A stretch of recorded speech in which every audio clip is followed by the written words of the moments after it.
Hello college algebra students. So in this session, let's take a look at how do we solve systems of linear equations, right? So this chapter is about dealing with systems of equations and inequalities, both linear and nonlinear. So in this section 5.1, we're going to take a look at how do we solve systems of linear equations in two variables.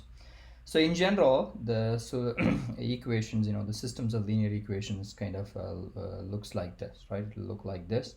So you'll have two equations as you see here, and then we have two unknowns, or known as two variables, x and y. So we have two variables, one is x, one is y, and we have two equations, right? So how do we solve these things? So we know that linear equations represents a line. So if you try to look at this geometrically, the things are going to look like this. So we're going to have three cases. So what are those three cases? It is possible the first equation might represent this particular line, and second equation might represent this particular line. So when we talk about solutions, our goal is to find the solutions. What do you mean by the solutions? Geometrically speaking, is their points of intersection. When are they going to intersect? The point in which both of them will have the same value, right? So that is the meaning of the solution in this particular case. So here you may have a possibility that two lines might be parallel just like that, or it is possible that two lines might intersect one another, or it is also possible that one line is embedded on top of another line. It is exactly same line, right? So both lines, although it might look different equations, right, you may have it might look algebraically a different equation. It may actually exactly one and the same in terms of geometry. So what do we mean by solving these equations? Solving these equations means we are looking for x and y. We are looking for x and y such that x comma y satisfies this and this, right? Both the equations together. So any point, any ordered pair, let's just say x comma y, that satisfies this equation number 1 and also the equation number 2, both these equations. So for example, if I have this equation x plus y is equal to 2 and x minus y is equal to 1, x minus y is equal to 0, then if I take a look at 1 comma 1, that is x is equal to 1 and y is equal to 1, if I see that if I plug it in, x is 1, y is 1, so 1 plus 1 is 2, so this equation is satisfied, and x is 1, y is 1, x minus x minus y is 1 minus 1, which is 0, then also it's satisfied. So that's a valid solution, right? That will be a valid solution. If I take a look at this 1 comma 0, if I take a look at this 1 comma 0 here, what happens there? When I plug in 1 comma 0 to the first equation, I'm going to have 1 plus 0, which is not equal to 2, so this does not satisfy, so we can just leave it like that there. I can also choose, for example, x to be 4 and y to be negative 2, right? When I do that, what happens is that this is, if I plug this into the first equation, that would be 4, and then y is minus 2, so it's going to be 4 minus 2 is equal to 2. So the first equation gets satisfied. But if I plug this into the second equation in here, that is going to be 4 minus 2, which is equal to 6, which is not equal to 0. So therefore the second equation doesn't get satisfied. So therefore this is not a solution. Again, a solution means in this particular case, both these equations must be satisfied. That is what we call a solution to this linear equation. So let's see how do we solve these equations. Before we solve, let me quickly talk about what do we mean by the solution geometrically. So as I said earlier, so we are looking for a point. We are looking for a point or points that will satisfy both the equation, which means geometrically speaking, that point is going to lie on the first line, and also is going to lie on the second line, right? So it's going to lie on the second line. So the only point I see that lies on the first line and the second line would be this particular point. So this is the point. In other words, the solution to a linear systems of linear equation, in this case two variables and two equations, would mean that geometrically that would mean that points of points of intersection of these two lines. So let's go back to this picture again. Let's go back to these graphs again. So when you have a case of two lines that are parallel, there are two lines that are parallel, as you see here, two lines that are parallel.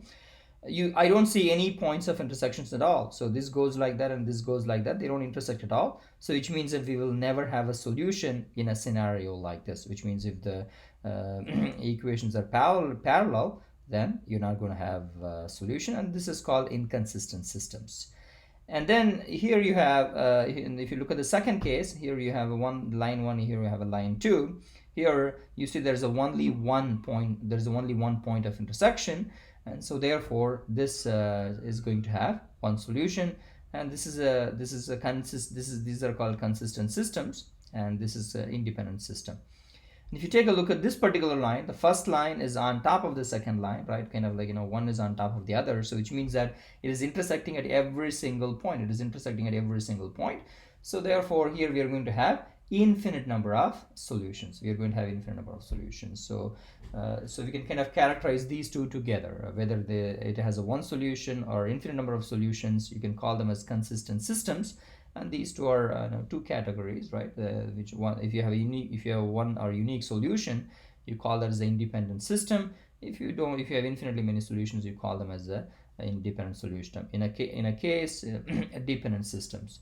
In a case where there is no solution, or there are no solutions, we call them as inconsistent system. So let's see how do we solve these problems. So there are two methods that we're going to use. Number one is the substitution method. Number two is the addition method. So what is the substitution method? The idea of the substitution method is the following. The idea of the substitution method is that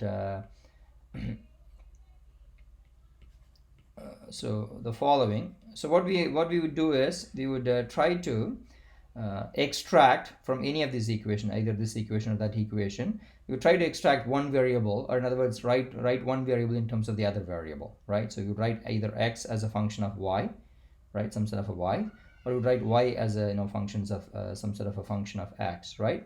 And then what happens is that then we're going to take this particular whatever that we have and plug it into the other equation. Let's just say I isolate y from here, and then I plug it back in here, or I isolate x from here, and then I plug it back into the first equation. And that's how we solve one of the way we solve this linear systems, and that is called substitution method. So let me do this example, so you kind of follow what am I trying to say here. So again, as I said earlier, my goal is to extract or simplify one variable in terms of the other, and I closely stare at these two equations. This is 3x, this is 2y equals 4, this is 2x plus y is equal to 1. As a matter of fact, here you see that y is by itself, so that's a good news. So which means that I can keep y on this side and move everything else on the other side. That will make my computation easy in terms of writing y in terms of x, in terms of isolating y in terms of x. So therefore, from this equation, which is 2x plus y is equal to 1, my goal is to isolate y. To do that, what I am going to do, I am going to subtract negative 2x on both sides. When I do that, ladies and gentlemen, you would agree with me that I am going to have negative 2x and negative 2x, and you see that 2x and 2x gets cancelled, so we are going to have y is equal to 1 minus 2x, right? So we are right here right now.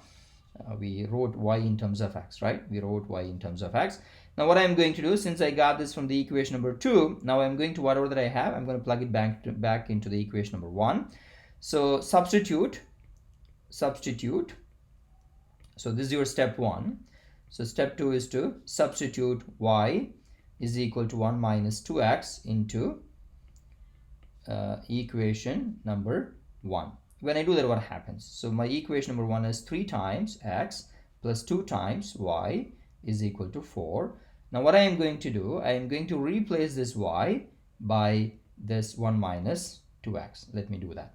If I do that, ladies and gentlemen, what I am going to have is I am going to have 3 times x plus 2 times 1 minus 2x, and is equal to 4. And now all I'm going to do is I'm going to solve this. To do this, I'm going to distribute. I'm going to do the algebraic simplification. You would agree that this is going to be 3x plus 2 minus 2 times 2x is 4x equals 4, and that would be minus x plus 2 equals 4. And if I move the 2 on the other side, I'm going to have x is equal to 4 minus 2. That means it's minus x is equal to minus 2, sorry, plus 2, and therefore I will have if I multiply negative 1 on both sides, I am going to have x equals negative 2. We got the x.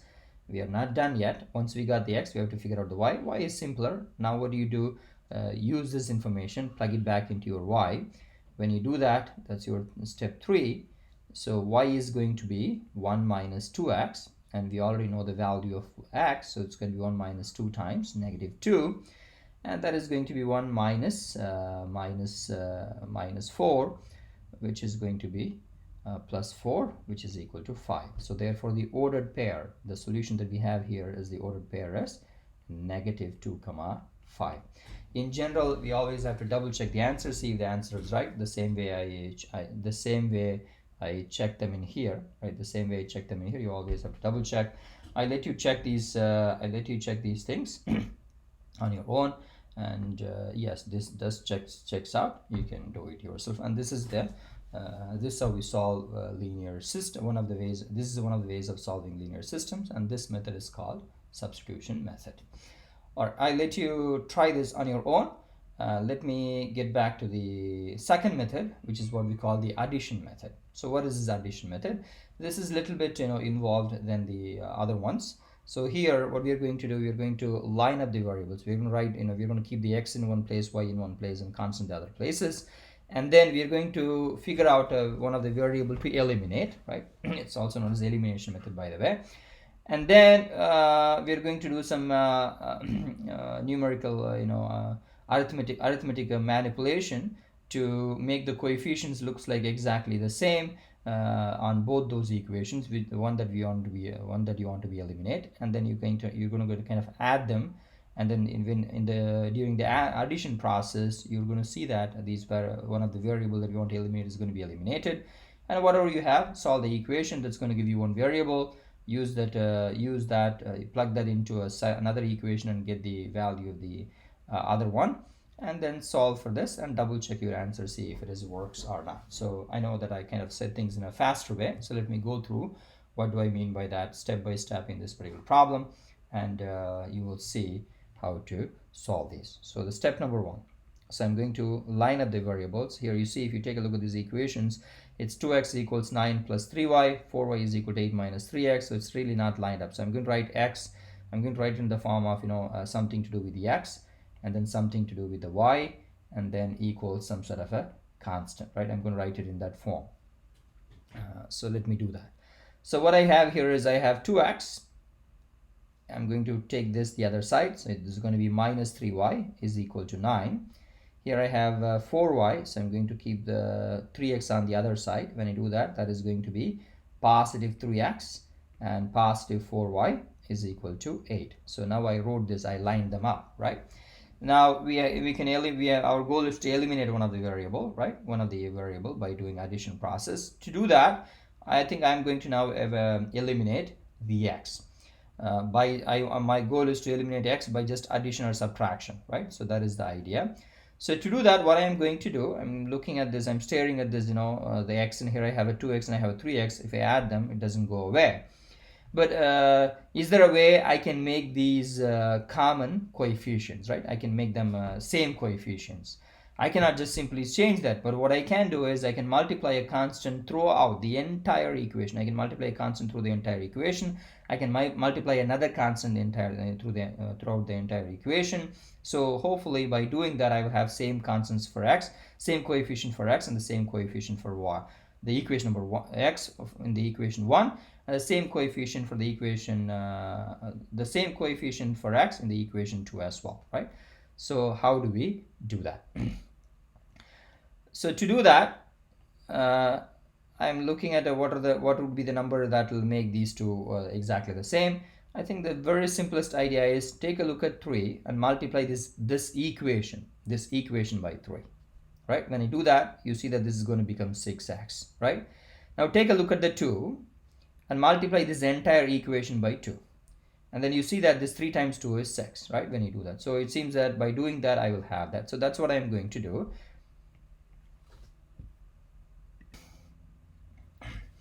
So I am going to multiply the first equation by 3. So I'm going to say this is 3 times the equation number 1, right? Which is this one, by the way. I'm going to call this the equation number 2. So when I do that, what I'm going to have is I'm going to have 3 times 2 is 6x. So let me write it down this step for you. So this is 3 times 2x minus 3y equals 3 times 9. When I do that, it's going to be simplified as 6x minus 9y is equal to 27. Then I'm going to take a look at the second equation, right? The second equation, I'm going to multiply that by 2. When I do that, I think I'm going to skip that distribution step, so you will understand what that is now. So when I multiply 2, here, that is going to be 6x. When I multiply 2 here, that is going to be 8y. And when I multiply 2 here, this is going to be 16. Now what I am going to do, I need to add and cancel. To do that, rather than adding, I am going to subtract, or if you want to, some I think some literature might say, multiply this by -2 and so on. But what I'm going to do, I'm going to follow similar to what we did earlier in terms of division, long division. I'm going to change the signs. I'm going to change the signs in the second equation. So I'm going to replace the positive 6x by -6x, positive 8y by -8y, and then positive 16 by -16. Again, I'm just changing the signs to opposite signs. Now when I do that, I can now try to add them. When I add them, these two together is going to go away, right? These two together is going to go away, and here these two together, 9 and minus 9y and then minus 8y is going to give me negative 17y, and this is going to give me 27 minus 16, which is 9. Alright, so actually 27 minus 16 is what I was thinking, it's 11, right? So this tells you that y is equal to if I divide by negative 17 on both sides, this is going to tell me y is equal to negative 11 over 17, right? So that is what we have in there. Now I have to, the next step is step number 3, which is basically plug this y into one of these equations. Again, both equation looks similar anyway. So if I plug this y into equation number 1 or in equation number, let's plug it into equation number 2, then what happens is we're going to get something like this. We're going to have 3 times x that I don't know, plus 4 times y, which is negative 11 over 17, is equal to 8. So this means this is 3 times x, and that's going to be negative 44 over 17 is equal to 8. So you have 3x is equal to 8 plus 44 over 17. Now if you do a common denominator, what you're going to have is 8 times 17, which would be 136, right? So it's going to be 136 plus 44 over 17, and so that's going to be your 3x, right? When we add these two together, that's 136 plus 44, that happens to be 180. So it's a 180 over 17 is equal to 3x, and that tells you your x is equal to 180 over 3. If I divide by 3 on both sides, when I divide 3 times 17, you cancel this, so that's going to be 3, 6 or 8, so that's going to be 60. So the answer for this would be 60 over 17. So here the solution to this problem, right, this particular systems of equations would be, it's a fraction, but you would want me to do some, something that are not easy. So here's the one. So that's your y value, that's not the x value, by the way, right? And that's negative 11 over 17. X is 60 over 17, and that's how we would solve this particular problem. Again, I think you try these things at home, see how to do it. Solve by method of your choice. I'm not going to tell you what is the right choice in here, but I also try this also on your own. Let's take a look at this one. I'm not going to solve it, but I'll show you what is the method to use in here. If you take a really close look at these equations, these two equations, right, systems of equation, what you have here is you have x is equal to 4y plus minus 8. That means your x is already in terms of your y, so there is no need to do the addition or the elimination method. So the best thing here is to use the substitution method. So what you have is you have already x in here, then you plug it back in, and then you can get an equation in terms of y right away, and then you solve it. So in this particular case, using substitution method is the best way to solve it. There are many applications, many applications. So let me do one applications in here, and then I'm not going to solve it. I'm going to set this up. I'll let you solve this on your own. So let me see how do I set this up. So the problem says sum of 3 times a first number twice the second number is 8. So let's call the first number as x, and let's call the second number as y. Then what does that mean in terms of algebraic equations, right? So that basically means 3 times x plus 2 times y must be 8.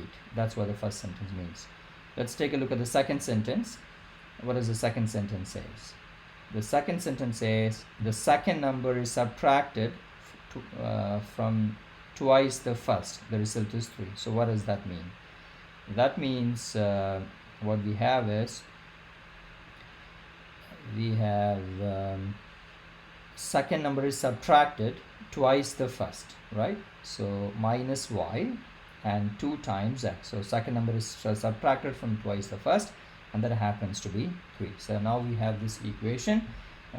Now we have these these two equations, right? This set of equations.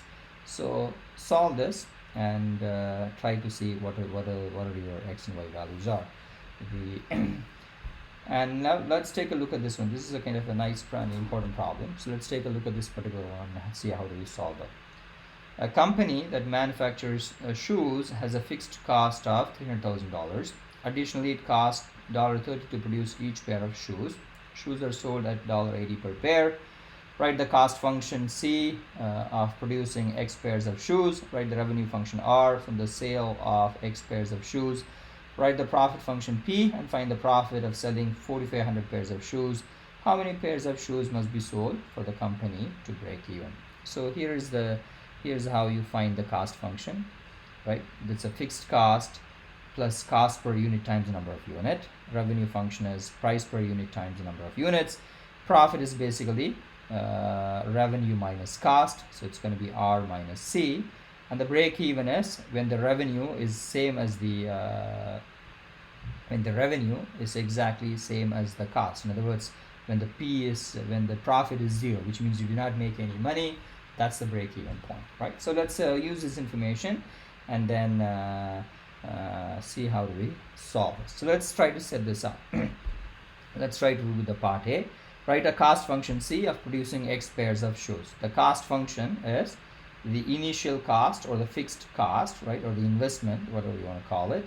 So it's going to be fixed cost plus cost per unit times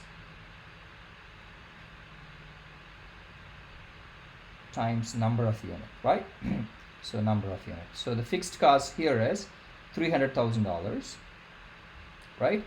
The cost per unit is $30, so it's going to be 30. Let's say the number of units, let's call that as a x, because we are writing this in terms of function of x. So therefore your cost function is 300,000 plus 30x. Let's take a look at the B. Revenue is easy. Revenue is whatever you sell, the number of items that you sell multiplied by the cost it takes to produce. It's the cost the cost that you're selling it for, and so on. So it's 80 times x, right? That's your revenue function. The profit function is p of x, as we say earlier, as you see earlier here. It's r of x minus c of x. So this is going to be simply 300,000 plus 30x minus 80x, right? This is your c of x, and this is your, actually I'm sorry, I wrote it differently, it should be the other way. So this is going to be 80x minus 300,000 plus 30x. So if you simplify this, this is going to be 50x minus 300,000. Now what is the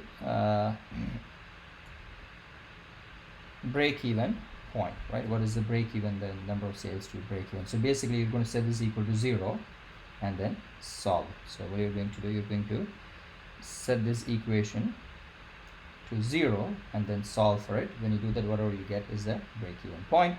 So if you do that, that's going to be 50x minus 300,000 equals 0, and that means your x equals 300,000 divided by 50. You cancel one of the zeros, so this is going to be 6, so you're going to have 6,000 as your answer. So you need to sell minimum of 6,000 shoes to get even a break to get a break even.